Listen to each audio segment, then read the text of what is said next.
পিরোজপুরে অদ্ভুত এক বাছুরের জন্ম হয়েছে। এর রয়েছে দুটি মুখ ও তিনটি চোখ। এই ঘটনায় চাঞ্চল্য সৃষ্টি হয়েছে এলাকায়। সোমবার জেলার রায়েরকাঠি এলাকার ঝন্টু ও নবিতা দাসের বাড়িতে জন্ম হয় বাছুরটির। নবিতা জানান ৬ বছর ধরে গাভীটি পালন করছেন তিনি। এর আগেও সুস্থ বাছুর জন্ম দিয়েছে এটি। এবার জন্ম দিল এই অদ্ভুত আকৃতির বাছুরটির। এটিও সুস্থ আছে। ৫-৬ বছর ধরে একটা গরু পালি। প্রথম বাচ্চা হয়েছে, বাচ্চাটা অনেক স্বাভাবিকই আছে। ৩-৪ বছর পর আবার একটা গরু বিয়ে হয়েছে। গরুটা বা ৩টে চোখ, ২টো নাক, মানে মাথা মানে প্রতিবন্ধীর মতোই।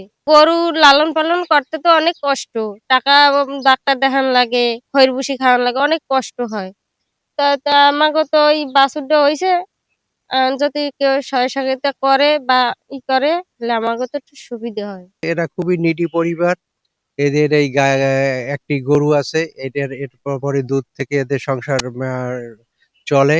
কিন্তু হঠাৎ এই ঘটনার ওরা ভেঙে পড়েছে। আমরা গ্রামের বা আশপাশে সবাই আশা করব যে পশু সম্পদ দপ্তর থেকে এরা যদি কিছু আর্থিক সাহায্য এবং টেকনিক্যাল যে মেডিকেল চেক আপের জন্য কিছু সাহায্য সহযোগিতা যদি করে। বাছুরটিকে এক নজর দেখতে আশপাশের কৌতূহলী মানুষ তার বাড়িতে ভিড় করছেন। এরকম তো আগে কখনো নিজের চোখে দেখিনি। অনেক জায়গায় ফেসবুকে দেখছি, শুনছি, আর আজকে আর কি নিজের চোখে দেখলাম এই জিনিসটা। এখানে আইসকিয়া যে এই 2টা 3টা চোখ আছে, 2টা নাক আছে, তারপর গরু মার কাছে যে দুধ খাচ্ছে, হাঁটাচলা করছে।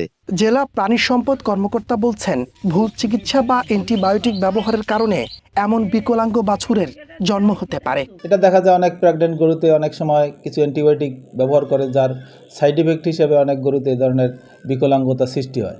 এটা আসলে অনেক যারা ডাক্তার আছে তারা অনেক না বোঝার কারণে, বা আমাদের যারা গ্রামের হাতুড়ি ডাক্তার আছে তাদের বিভিন্ন ওষুধ ব্যবহার করার কারণে এটা হয়।